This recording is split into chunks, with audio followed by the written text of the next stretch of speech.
Good afternoon, everybody. Danny Martinez, Stillwater Aquaria. Today we're going to be doing some water testing, talking about cycled systems versus new cycled systems. Today we have Rob, Today we have Rob here. Rob is our fish specialist. He manages our fish farm as well as coming to our distribution center here, overseeing the fish here. So Rob's going to kind of start explaining to you guys water testing. Basically, if you look right here, I'll just show you the testing that we're going to be doing today. We got the ammonia test, the nitrite test, the nitrate test, and the pH. There's more testing that we can do. However, these are the four basic ones that we're going to be going over today. Anybody has any questions or anything like that afterwards, feel free to call us, feel free to give us an email. Maybe you have a new system, you're not quite sure what you need to be doing, we can help you out with that. But hopefully we'll get a little further along in this explanation here, and then you'll be a little bit more educated and feel a little bit more comfortable when you do your first water testing. Go ahead, Rob. Alright, so the first test we're going to do is the ammonia test kit. This is what they call, it's a part of the nitrogen cycle.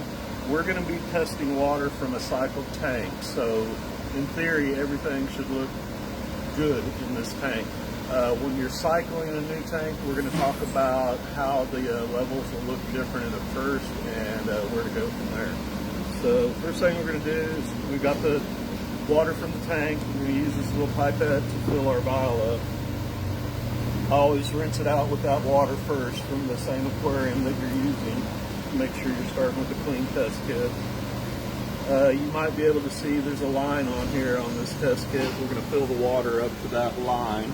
I believe that's 5 milliliters worth of water. As he's doing that, he mentioned rinse out the test kit. After you get done with your test kits, we advise get you a little cup of water, put a little drop or two of bleach in there, rinse it out, clean it up, turn it over, and let it dry out so you'll be ready for your next test. Alright, so here's the ammonia. We've got two parts on this, bottle 1 and 2. So before you start these tests, you want to shake the bottles up to mix the contents up well. Alright, so on this one, bottle number 1, shows right here, we're going to add 8 drops. So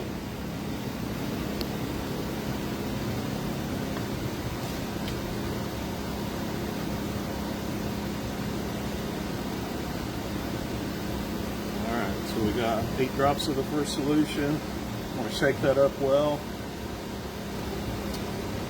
Take the second reagent, shake it up again.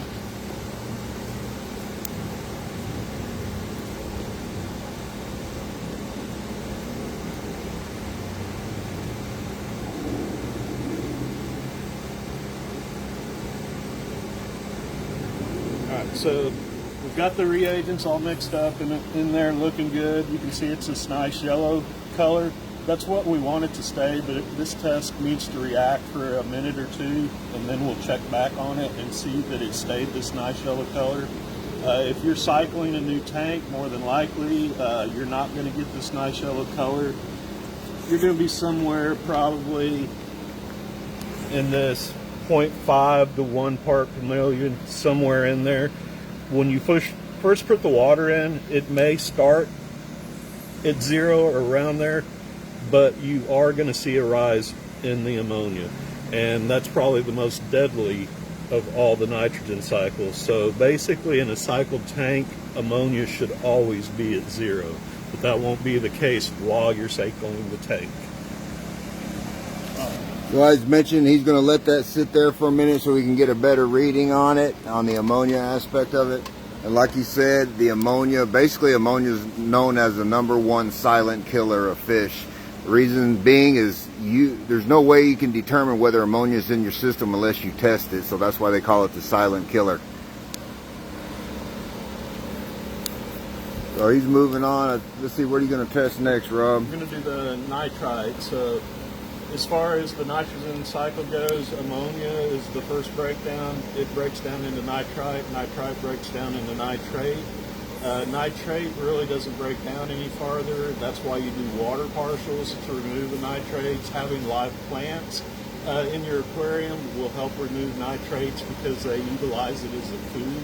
So in a very old, mature tank, it may have higher nitrates if you have not been doing your water partials regularly.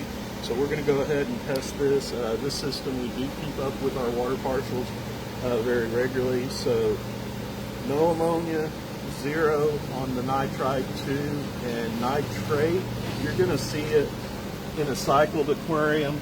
Somewhere between 5 and 20 is what you're shooting for. Once you get into the 40 range, that's when you probably let it go a little bit too long. You need to increase your water partials. So let's go ahead and get the nitrite started and see where we're at with that.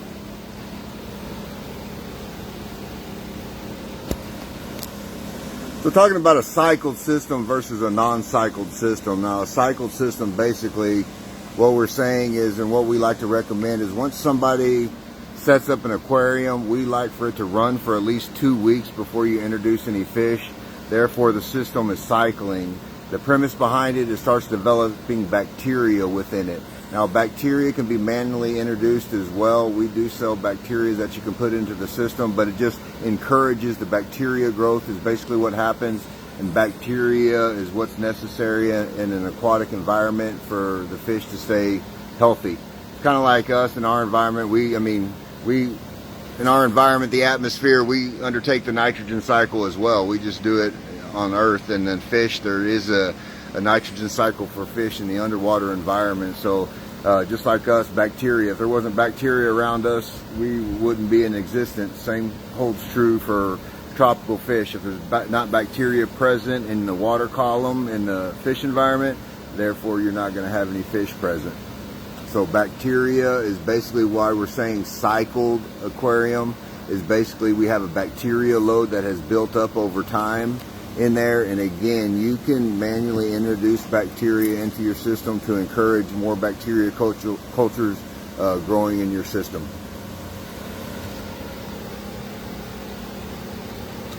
But these are the 4 basic tests, as we mentioned before. There are other tests,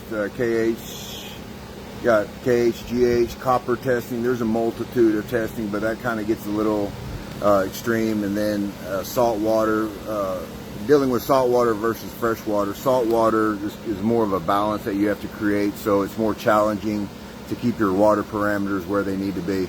Looks like what Rob's ready. Go ahead, Rob. All right, so going back to the ammonia test kit, it's been setting up for a couple minutes while we've been talking. You can see that it is still nice and yellow. It's where it should be. Actually, we need to go over here to the ammonia. No green tint at all, yellow, so that's what we want to see. In a cycled aquarium, it should always be this way. Well, the easiest way with the color chart is to put that tube up against it. I mean, you may not be 100% correct. If you're colorblind, and you may need to get somebody to help you out. But set it up against there, and you can kind of get an average of basically where you're sitting at. So you can see on the nitrite test kit we did, which is the second breakdown, we're at 0 with that also, which in a cycled tank, once again, both the ammonia and the nitrite should always be at 0. If they are coming up at all, even minimal amounts, you'll see the fish starting to stress out. So if the fish are acting weird or clamping up or just not eating right, always test the nitrogen cycle, the ammonia, the nitrites, the nitrates. Make sure your pH is in the right range, because all of that's going to affect the fish and how happy they are in your aquarium. Alright, so let's move on to the nitrate test kit. It's important to shake all of these up, but the nitrate, it's specifically important to shake them up really, really well. So I take both of them together and just shake them for a minute pretty vigorously. And from what they say, the number 2 reagent's even more important than the number 1 to shake very vigorously, but you want to keep shaking them all the time. 10 drops on this one, the first reagent.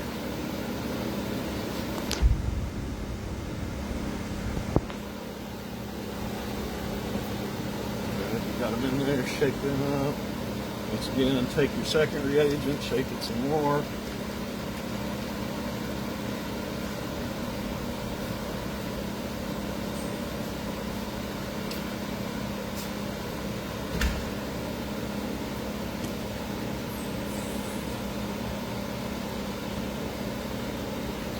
once again, now that we've got the reagents all in there, mixed up well, shaken well, we need to let this one sit and react. Nitrate at least a few minutes before you actually get a good result reading from it. So again, Rob, the nitrates, once the nitrogen cycle hits the nitrate level, you talked about water changes and the introduction of aquatic plants as well. Just kind of go a little bit more in detail, aquatic plants, how useful they are in aquarium situations. Well, they're very useful. I mean, first of all, the fish loving having the plants in there. It makes them feel more at home, reduces the stress and everything in there. Having the plants, they also have beneficial bacteria on them when you add them, so it helps that way. But pulling nitrates out and keeping them at a reduced level is really key.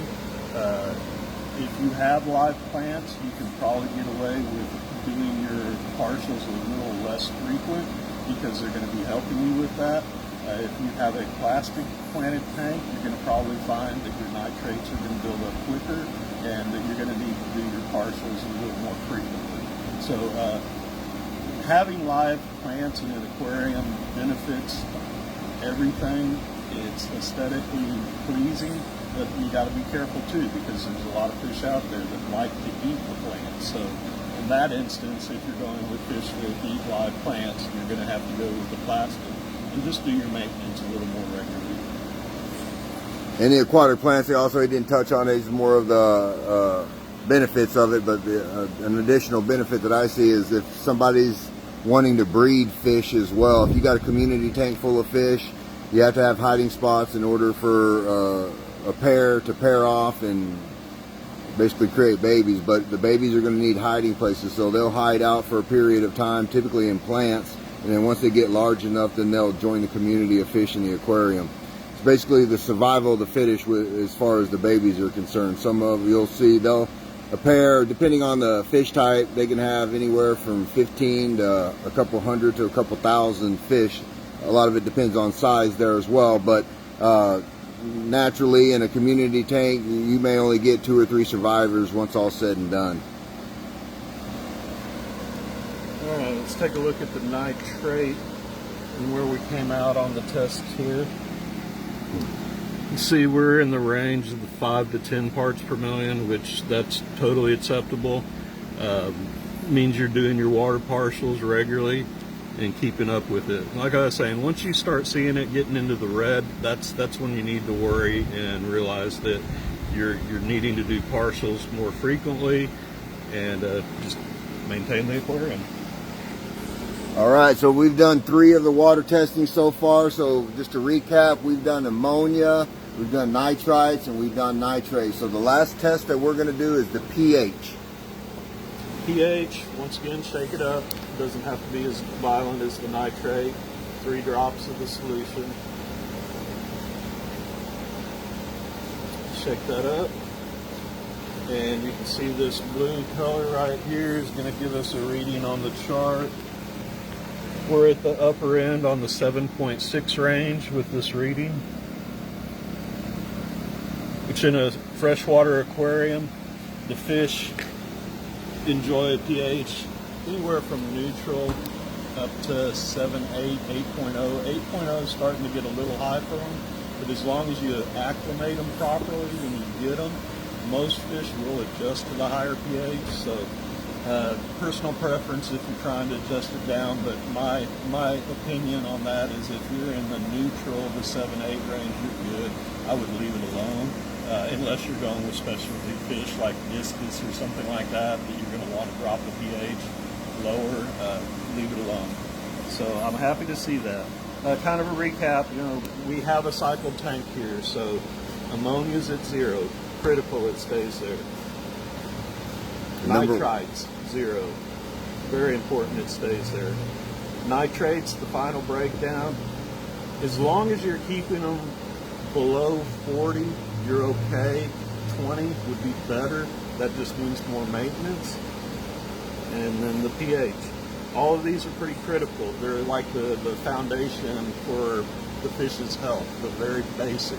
If something's wrong with your fish before you medicate them, I highly recommend that you check all this stuff out, because If your ammonia was high and you medicate them, the medicine's not going to work. It's the ammonia that's causing the problem. So you got to get to the root of the problem and correct that.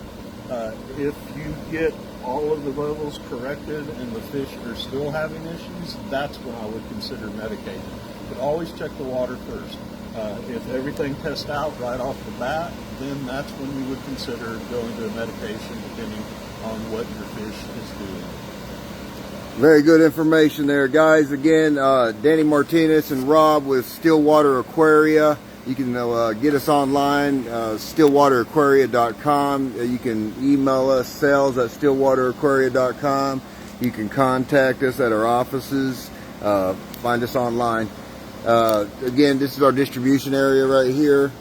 And all we're talking about is water testing and things like that. Cycled system versus a non-cycled system and the premise behind it. Let me just kind of show you kind of what we have. Oh, here's the mascot. So the bacteria, when I'm talking about bacteria, so this is bacteria. You can introduce this into your aquarium system now. This is what they call sludge remover. It is a type of bacteria. Sublime, that's us as well. We've got a construction company that specializes in water features as well as maintenance and repair of the water features. So this is our private label. If anybody's interested in getting some of the bacteria, give us a shout. We can get it for you. We are coming with the Stillwater Aquaria brand bacteria as well, so that'll be coming soon. But this, again, this is the type of bacteria, and what we like doing, we put it in a system. I mean, you can put it in your aquarium, just throwing it in there if you'd like. What we like to do is on our filters over here, we like putting it into our filters. It's a darker area. Bacteria thrives in darker environments, but I like putting it into the filter over here is what I like. So again, bacteria helps with the cycling of the system. A clean and healthy system. Join us in the future. Again, the idea of what we're trying to do here, we're trying to educate people on is a good one. A lot of people get buy aquariums and they don't know the first thing about them. Then they fill up the aquarium, turn it on, and then within the next 3 or 4 hours, they'll come or they'll go buy fish and then introduce them into the aquarium. And ultimately, over the next day or two, the fish are slowly dying off. As inclination, human nature has it, what do we want to do? If a fish is sick, we want to feed it, or if we got a new pet or anything, we want to feed it, right? Well, once you don't have a cycled system, what Rob was mentioning earlier is the ammonia levels, right? So the ammonia levels are higher on a new system. You don't want to put food into it because in essence the fish might eat the food, or if they don't eat the food, they're a little bit sick, they'll let the food rot and decay, which ultimately becomes ammonia. If they do eat the food, the fecal matter from the fish is ammonia. With no bacteria being present, it can't break down that ammonia, so ultimately the ammonia kills them, and that's the reason behind ammonia being the #1 killer of tropical fish. I was just looking at these guys move around. They're very active, so let's give you a shot of these angelfish right here. So anyways, guys, thank you for joining us again. This is just about water testing. If anybody has any questions or anything like that regarding water testing, give us a shout. We'll be happy to help you out. Danny Martinez, Stillwater Aquaria. We'll talk to you soon.